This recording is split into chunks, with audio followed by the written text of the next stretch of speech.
Assalamualaikum semua. Right, so for today we'll be doing 14.3. There will be many parts for this video. It's a very long topic. Okay, so I'll break it down into shorter bite-sized videos. Okay, so for the 14.3, right? Okay, we have done hypothesis testing for binomial, Poisson, and earlier we did also the correlation coefficient.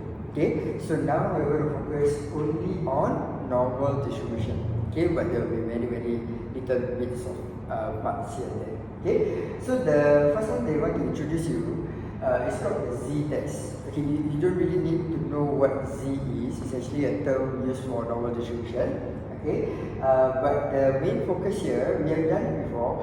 We want to focus on testing for the mean of normal distribution. Okay, so if let's say the normal distribution is called x, we are looking at x bar, and we have done it before earlier. Okay, so if you remember, okay, for the expected value of x bar,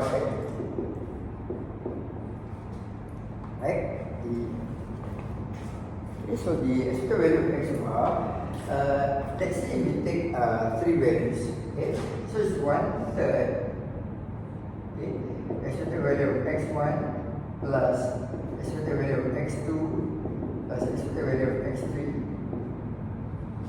Okay, and it will bring us back to expected value of x. Okay, so for x bar, right, the mean stays the same, right? Okay, whereas for the variance, again we take three values.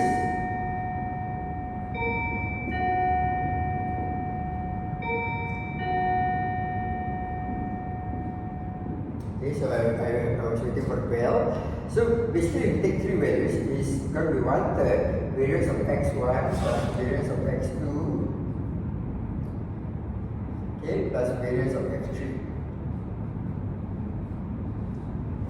Right? Okay, these three variants add up, it will be 3 times of the variance of x.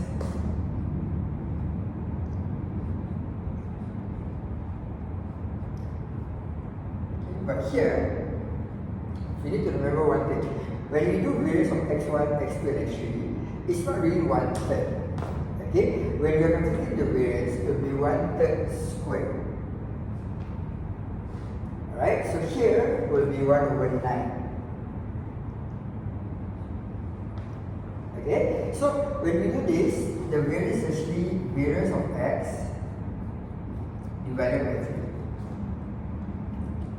Okay, so for x bar, right, the distribution will follow that it will be normal distribution having the same mean, but the variance will be 1/3 of it. So if there's the sample size is n, it will be variance of x divided by n. Okay, sample size is 5, variance of x divided by 5. Okay, right? So the result is summarized over at the bottom.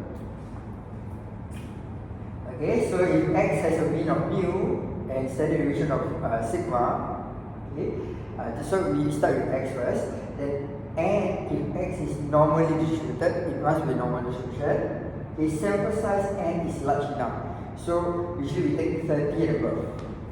Okay, and then for this central limit theorem to apply, then your x bar will follow normal distribution also, same mean that we calculated earlier. Okay, but the variance will be the variance divided by n.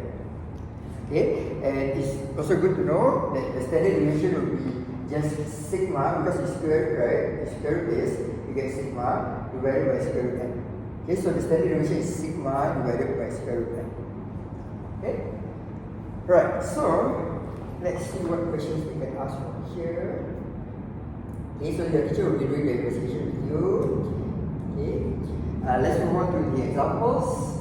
Okay, we have the z-test uses a sample mean test for the population mean. Okay, so it can be used whenever the population standard deviation is known.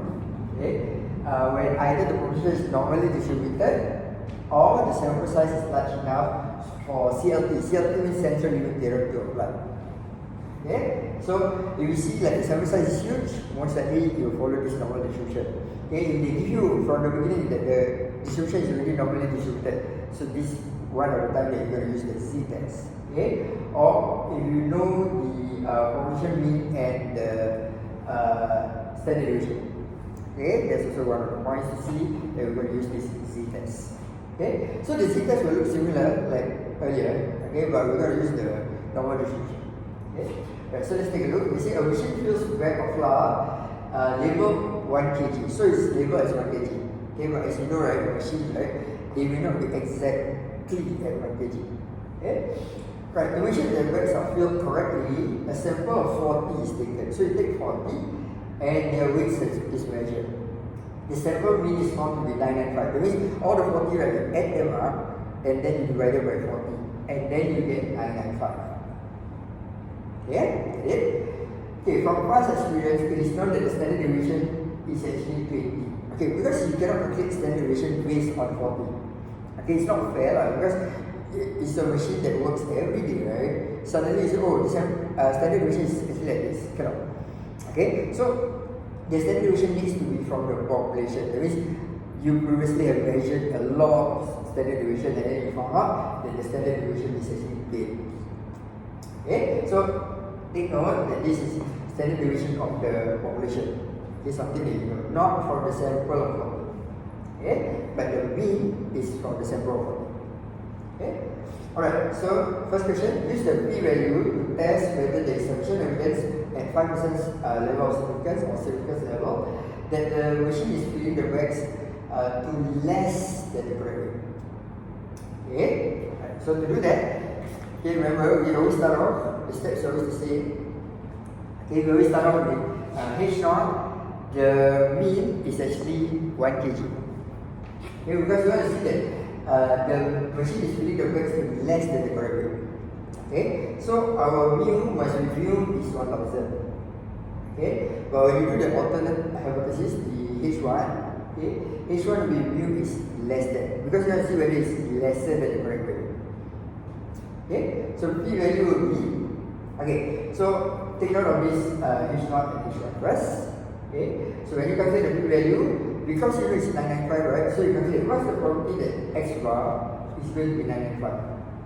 Okay, of course x bar you must calculate it yourself first. Okay, because we didn't say what's the distribution for x bar, so you need to calculate what's the x bar distribution first. Okay, so x bar distribution will be x bar follows normal. Remember the mean is the same, so it's going to be 1000.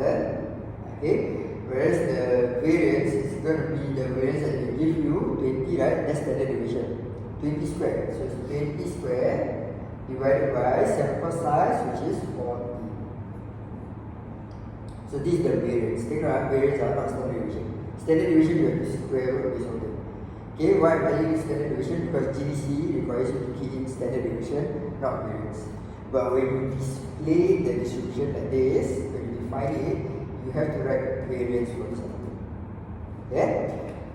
Alright, so you found out there is actually 0.0569, which is more than the 5%. Okay? So therefore, since it's more, it is not significant, so there is insufficient evidence to actually reject H0. Okay? That the bags are being filled to the correct average. That means the H0 just follow what your H0 says.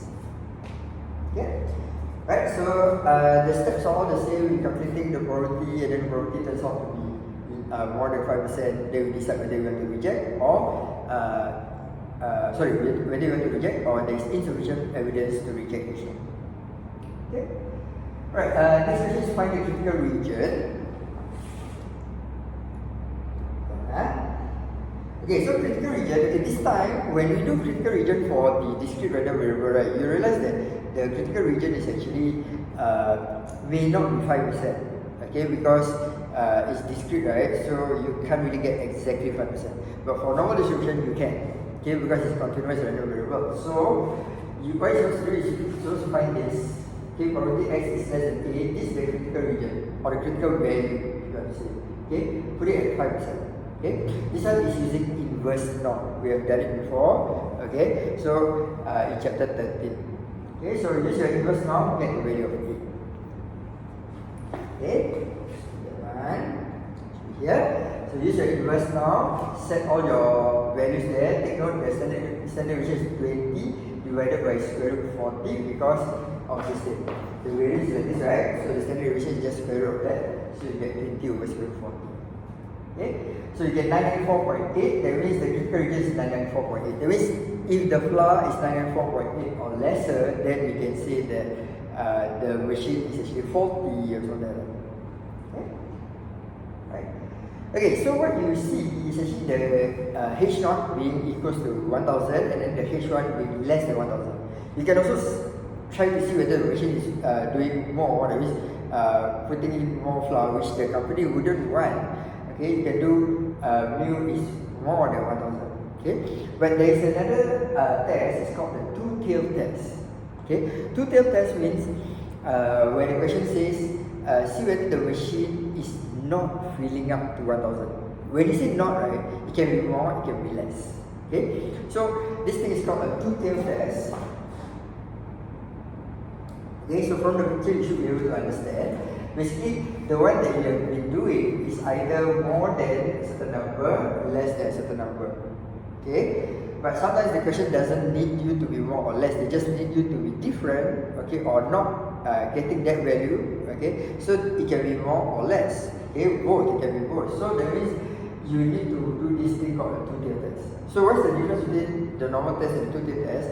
Is that for two-tailed test, right? Okay, you don't test it. When you test it at 5% Saint-Lucas level, it's not 5. It's actually 2.5% here and 2.5% here. Okay, why is it equally distributed? Because the normal distribution is actually symmetrical.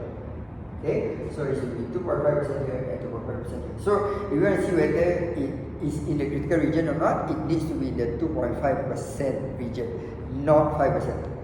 Okay, so likewise, if you are testing at 10% Saint-Lucas level, 5% here, 5% here. If we are testing at 1% Saint-Lucas level, so it will be 0.5% on the left and 0.5% on the right. Okay, so let's take a look at the example, how to do it. Okay, so in example 6, okay, we have the times taken for an athlete to run a circuit near his home can be modeled by a normal distribution, mean is as given, standard deviation given. Okay. And then the athlete's work takes him away. So for 6 months, he or she didn't run, he didn't train and all that. Okay, so then he comes back, he trains for 5 days, and this is the time. Okay, probably 5 days or 5 different, 5 days, right? Okay, alright. So now they ask you to use the p-value to perform the test at 5% Saint-Lucas level to see if the average time has changed. Okay, so when you say has changed, it can be more, it can be less. Of course, contextually it looks like it's supposed to be more because the person didn't train. Okay, but the question didn't ask you specifically whether it's more or less. Okay, so they say change. So change is both. Okay, so therefore when you do your H0, it's going to be, you expect it to be mu to be 15.4, the original 15.4. Okay, but the H1 we say is mu is not equals to 15.4. Okay, so you use this thing called two-tailed test, right? Okay, and then after that you find the p-value to be 0.516. Okay, so let's pause for a moment because this one is actually the same thing over and over again. Let's take a look at the GDC and see how you're going to press the buttons now.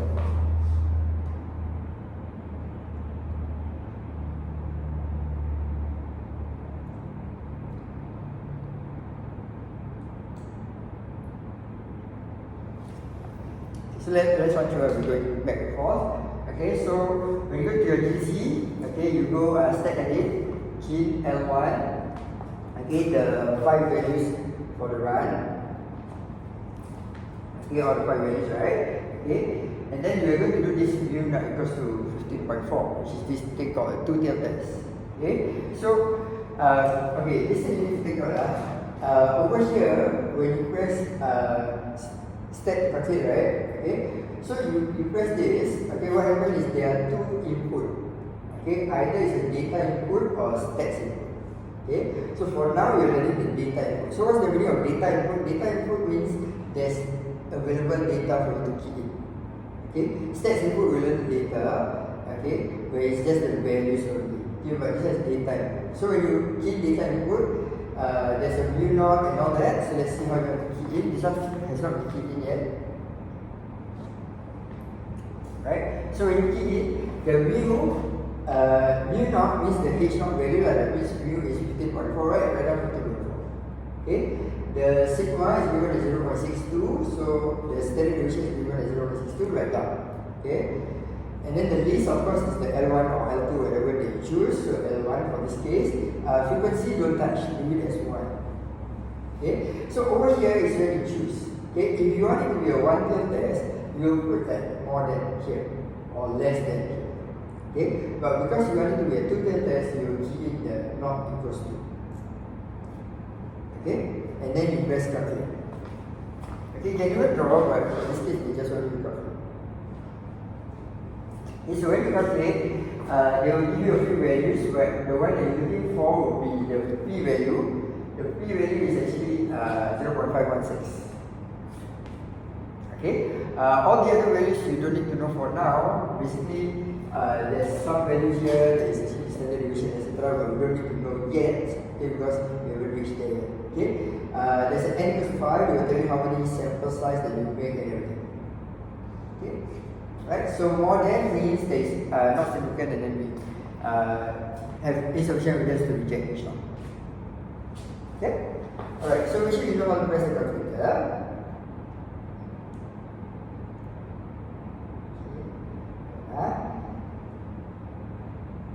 Okay, so this one is the... Right, so that's it for the first part for this 14.3 normal distribution. Okay, we'll continue in the next few videos. Okay, akhir sekali, Assalamualaikum.